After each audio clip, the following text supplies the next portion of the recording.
Okay, so I hope I articulate this well, because it makes sense in my head, but it may not fully make sense coming out of my mouth.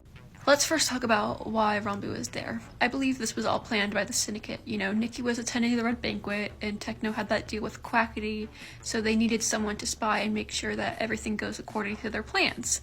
Now, they didn't really need ranboo's eyes to be watching. They needed them to be listening closely, you know, listening to traps or people hiding.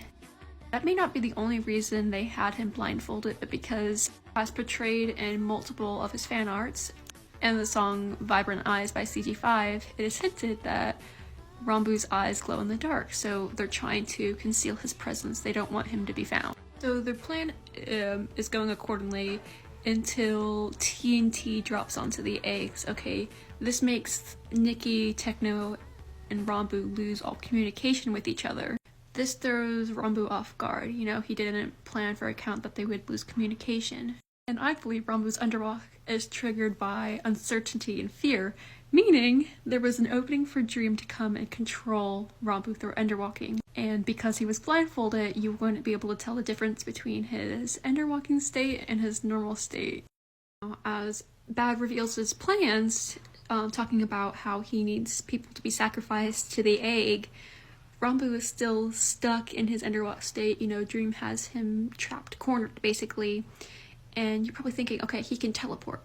But I don't believe that's the case. You know, as we've seen, his underside, you know, physically pains his body. Like when he cries, it causes scars down his face. And just like Endermen, when they're in pain, they make that loud screeching sound. So because he's in this pain, in this state, you would have heard him leaving the banquet, which you didn't, meaning ranboo was still in the banquet when everybody else was leaving. Now, as the chaos of the Red Banquet fizzles out and everybody leaves, ranboo is still there in his paralyzed state, his underwalking state, and Dream guides him to the egg. Now, all Dream really wants to do is cause chaos and hurt Tommy. And, you know, ranboo is a close friend of Tommy's, so as revenge of sorts, Dream makes ranboo sacrifice himself to the egg. Now, the reason he can't remember any of that moment is because the egg takes memories from the sacrifice, basically, so the egg can have people lure them back without causing suspicion. Now, because ranboo lost communication with the syndicate, they had no reason to believe ranboo had died. They just assumed he left.